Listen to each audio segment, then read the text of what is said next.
Hello students, our today topic is braking of electric motors. What is meant by braking?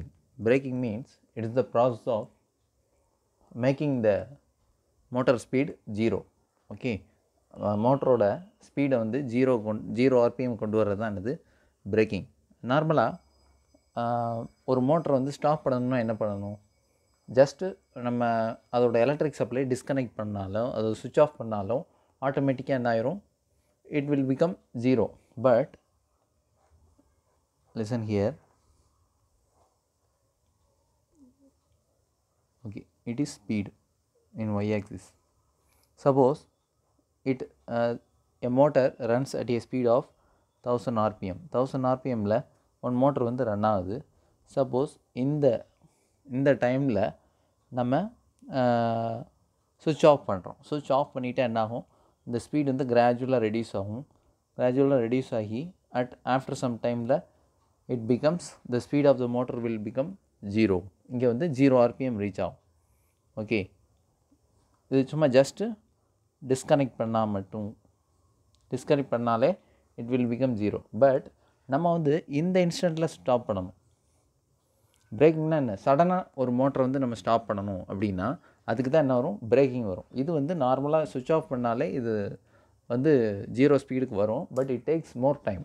Okay, நம்ம சடனாக ஒரு vehicle use பண்ணுறோம், சடனாக ஏதாவது ஒரு இன்டரப்ஷன் வந்தால் உடனே ஸ்டாப் பண்ணுறதுக்கு தான் என்ன யூஸ் பண்ணுறோம்? பிரேக்கிங். ஓகே, நார்மலாக நம்ம பைக், சைக்கிள் இதுலலாம் என்ன மாதிரி பிரேக்கிங் யூஸ் பண்ணுறோம்? அதாவது இந்த பிரேக் ஷூ, பிரேக் ட்ரம் இதுலலாம் அந்த ஃப்ரிக்ஷனல் ஃபோர்ஸ் வந்து அப்ளை பண்ணுறோம். the frictional force between the rotating parts and brake drums provide the required brake. அதில் வந்து நீங்கள் சைக்கிள் பைக்லாம் பார்த்தீங்கன்னா பிரேக் ஷூ வந்து அந்த பிரேக் ட்ரம்மை வந்து ரெண்டுக்கு இடையில் ஒரு ஃப்ரிக்ஷனை யூஸ் பண்ணி அந்த பைக்கோ காரோ அதை வந்து ஸ்டாப் பண்ணுவோம். இது என்னென்னா மெக்கானிக்கல் பிரேக்கிங். இதுக்கு பேர் வந்து மெக்கானிக்கல் பிரேக்கிங். ஓகே, இதனால் அந்த பிரேக் ஷூவில் அந்த பிரேக் ட்ரம்மில் ஓவராக ஹீட் டிசிபேட் ஆகும். இந்த மாதிரி ஹீட் வர்றதுனால நிறைய எனர்ஜி வந்து லாஸஸ் ஆகும். அப்புறம் இதுக்கு ஃப்ரீக்வெண்ட்டாக மெயின்டெனன்ஸ் எல்லாமே வரும். ஸோ இதை அவாய்ட் பண்ணுறதுக்கு இன்னொரு டெக்னிக் இருக்குது. அது என்ன அப்படின்னா எலக்ட்ரிக்கல் பிரேக்கிங். இப்போ வரையும் சொன்னது மெக்கானிக்கல் பிரேக்கிங். இது வந்து நம்ம பைக், சைக்கிள் எல்லாத்துலேயும் யூஸ் பண்ணுறது. நெக்ஸ்ட்டு நம்ம பார்க்க போகிறது எலக்ட்ரிக்கல் பிரேக்கிங். எலக்ட்ரிக்கல் பிரேக்கிங் அப்படின்னா என்ன அப்படின்னா in electrical braking the motor is made to work as generator, hence it will produce a negative torque, that means braking torque. இல்ல 3 methods இருக்கு electrical braking ல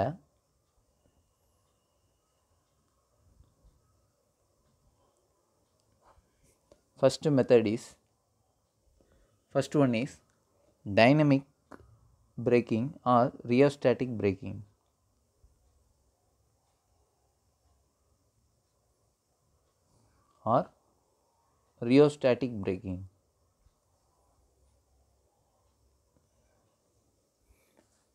இந்த braking எப்படின்னா, for example consider a motor.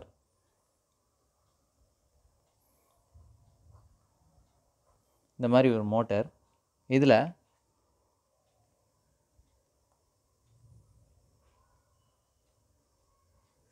look at the circuit. இதில் இந்த motor வந்து running கண்டிஷனில் இருக்குது. அதாவது இது வந்து டிசி சப்ளையில் இந்த மோட்டர் வந்து ஒர்க் ஆகிட்டு இருக்கு.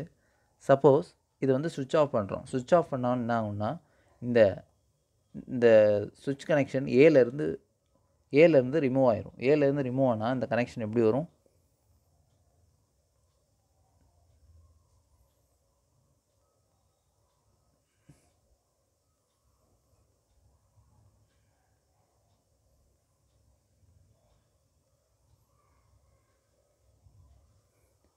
இந்த மாதிரி சுவிட்ச் ஆஃப் பண்ணால் இந்த மாதிரி சென்டராக வச்சுருப்போம். சென்டராக இருந்தால் என்ன ஆகும்? It takes more time to stop. ஏன் இது ஏன் அதிக டைம் எடுக்குதுன்னா, இந்த ரீஜியன் என்னென்னா stored kinetic energy because due to எனர்ஜியா. அந்த மிஷினை சுவிட்ச் ஆஃப் பண்ணோன்னே அது ஜீரோ ஸ்பீடுக்கு வராது. It takes some time to become stop. அதுக்கு என்ன காரணம்னா, இந்த மோட்டரில் சம் கைனெட்டிக் எனர்ஜி ஸ்டோர் ஆகிருக்கும். அது ஃபுல்லாக டிசிபியேட் ஆகிற வரையும் இது ஸ்லோவாக கிராஜுவலாக தான் இது 0 ஸ்பீடுக்கு வரும்.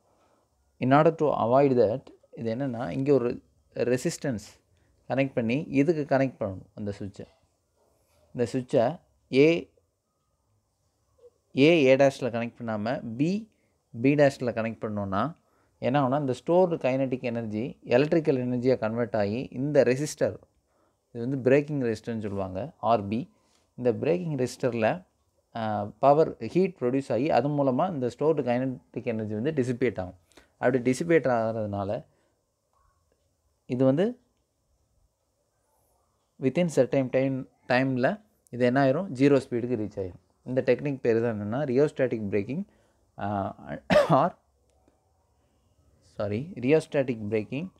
R dynamic braking.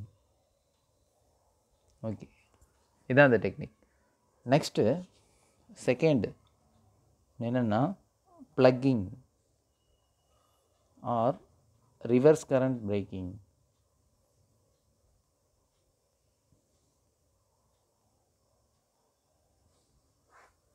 Reverse current braking, இந்த பிரேக்கிங்கில் கவனிங்க, கன்சிடர் இது வந்து ஒரு டிசி மோட்டார். ஓகே, இப்போ இந்த மாதிரி ப்ளஸ் மைனஸ், ஆக்சுவலாக இது வந்து இந்த மாதிரி பொலாரிட்டி கொடுத்துருந்தோன்னா, ஃபார் எக்ஸாம்பிள் இது வந்து ஆன்டி கிளாக் வைஸ் ரொட்டேஷனில் ரொட்டேட் ஆகும். சப்போஸ் இதோட பொலாரிட்டி சேஞ்ச் பண்ணோன்னா மோட்டரோட பொலாரிட்டி இந்த ப்ளஸ் மைனஸை மைனஸ் ப்ளஸ் இந்த மாதிரி கொடுத்தோன்னா என்ன ஆகும்னா இதோட டைரக்ஷன் வந்து சேஞ்ச் ஆகும். இது வந்து clockwise direction, it will become counter clockwise டைரக்ஷனில்,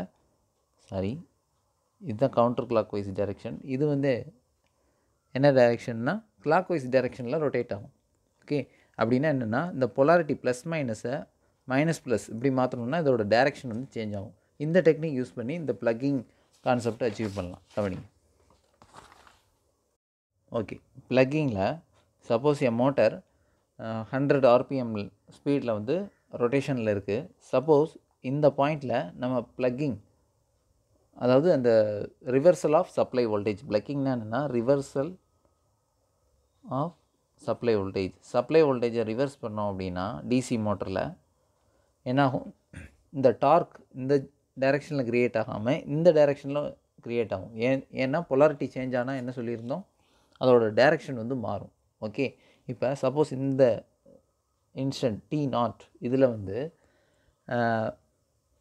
நம்ம வந்து பொலாரிட்டி சேஞ்ச் ஓவர் பண்ணால் என்னாகும், அந்த இன்ஸ்டன்ட்லே 1000 RPM கிளாக் வைஸில் ரொட்டேட் ஆன மோட்ரு அந்த இன்ஸ்டன்ட்லே அந்த ஃப்ராக்ஷன் ஆஃப் செகண்டில் ரிவர்ஸில் 1000 RPMக்கு ரொட்டேட் ஆகாது. ஏன்னா இட் ஹேஸ் சம் இனர்ஷியா. அதனால் என்ன ஆகும்னா இது சீக்கிரம் ஃபஸ்ட்டு 0 ஸ்பீடுக்கு வரும். 0 ஸ்பீடுக்கு வந்ததுக்கப்புறம் ரிவர்ஸ் டைரக்ஷன், அதாவது நெகட்டிவ், இது வந்து 0 RPM, அப்புறம் இங்கே -1000 RPM வந்து அதுக்கப்புறம் it takes some time and then it will starts to rotate in the counterclockwise direction at a speed of 1000 RPM. அப்போ இது வந்து T1, இந்த பாயிண்ட் T2, இந்த இன்ஸ்டன்ட். ஓகே, இப்போ T0ன்ற இன்ஸ்டன்ட்டில் நம்ம plugging reversal of supply voltage கொடுத்தோம்னா அந்த இன்ஸ்டன்ட்லே நெகட்டிவ் டைரெக்ஷனில், அதாவது ஆன்டி கிளாக் வைஸ் டைரெக்ஷனில் இது ரொட்டேட் ஆகாது. Okay, it takes some time. இங்கே வந்து 0 வரும், 0க்கு அப்புறம் சீக்கிரம் 0 ரீச் ஆகிட்டு அதுக்கப்புறம் ரிவர்ஸ் டைரெக்ஷன் ரொட்டேட் ஆகும். அதுக்கப்புறம் ரிவர்ஸ் டைரெக்ஷனில் 1000 RPMல ரொட்டேட் ஆகும். அதனால தான் நம்ம மைனஸ்ன்னு போட்டிருக்கோம். ஓகே, இப்போ நம்மளோட அப்ஜெக்டிவ் என்னென்னா பிரேக்கிங் ஆஃப் எலக்ட்ரிக்கல் மோட்டர்ஸ். பிரேக்கிங்னா என்ன பண்ணணும், நம்ம வந்து மோட்டரை வந்து ஸ்டாப் பண்ணணும், அதாவது 0 RPM கொண்டு வரணும். பட் இங்கே என்ன ஆகுது, ப்ளக்கிங்னா ரிவர்சல் ஆஃப் சப்ளை வோல்டேஜ் கொடுத்தோம்னா இது வந்து ரிவர்ஸில் ரொட்டேட் ஆகுது -1000 RPM. அப்போ நம்ம இந்த ப்ளக்கிங் ஆப்ரேஷன் எதோடனா இந்த T1 இந்த இன்ஸ்டன்ட்டில் இது வந்து 0 RPMக்கு வந்துடும். இதோட என்ன பண்ணணும்னா அந்த ரிவர்சல் ஆஃப் சப்ளை வோல்டேஜ் கொடுத்தோம்ல அதையுமே டிஸ்கனெக்ட் பண்ணிடணும். After attains 0 RPM speed,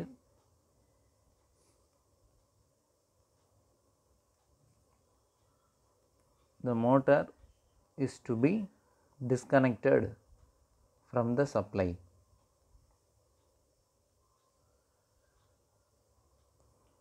okay, இந்த ஆப்ரேஷனுக்கு பேர் தான் என்னென்னா plugging. Next regenerative braking.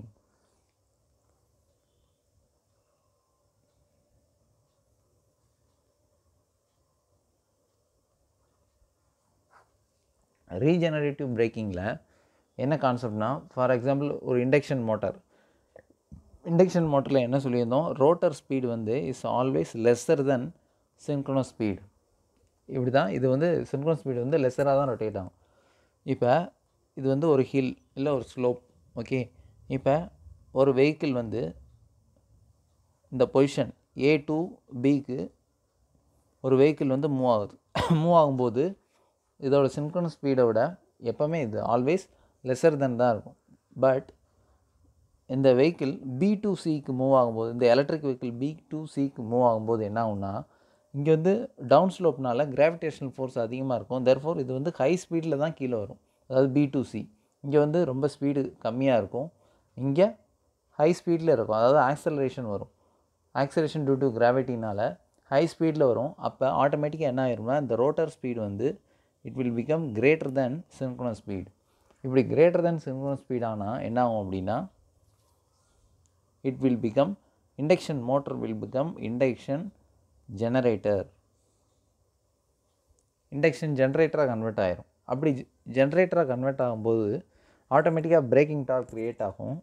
And further மோர் இதில் இன்னொரு அட்வான்டேஜ் இருக்குது. என்னென்னா, இந்த மிஷின், இந்த இண்டக்ஷன் மிஷின், இந்த வெஹிக்கிள் ஜென்ரேட்டராக ஃபங்க்ஷன் ஆகிறதுனால பவர் ப்ரொடியூஸ் பண்ணி அந்த பவரை இங்கே திரும்ப ப்ரொவைட் பண்ணணுன்னா சப்ளைக்கே, அதாவது சோர்ஸுக்கே சப்ளை ஆகும். ஓகே, இது வந்து இப்போ இந்த மாதிரி டவுன்ஹில்லில் வரும்போது ஜென்ரேட்டர் ஆக்ட் ஆகி இந்த எனர்ஜியை சோர்ஸுக்கே சப்ளை பண்ணும். இது வந்து ஒரு பெரிய அட்வான்டேஜ். இதனால் மோட்டரோட எஃபிஷியன்சி வந்து ரொம்ப அதிகமாகும். இதுதான் இதோட 3 கான்செப்ட் என்னென்னா பார்த்துருக்கோம். என்னென்னா, rheostatic or dynamic braking, and second one is plugging, and third one is regenerative braking. இது 3மே ஜஸ்ட் இன்ட்ரோடக்ஷன் தான் பார்த்துருக்கோம். இதில் இந்த எல்லா கான்செப்ட்ஸ்லையுமே DC shunt motor, DC series motor, அப்புறம் இண்டக்ஷன் மோட்டார், இது ஒவ்வொன்றிலையும் plugging, regenerative braking, rheostatic braking, இது எல்லாத்துக்குமே சர்க்யூட் டயக்ராம், அதுக்கு ஒரு கிராஃப், அது எல்லாமே வரும். இது வந்து டீட்டெயிலாக உள்ள லெக்சர்ஸோட லிங்க் வந்து நெக்ஸ்ட்டு இதில் ஷேர் பண்ணுறேன்.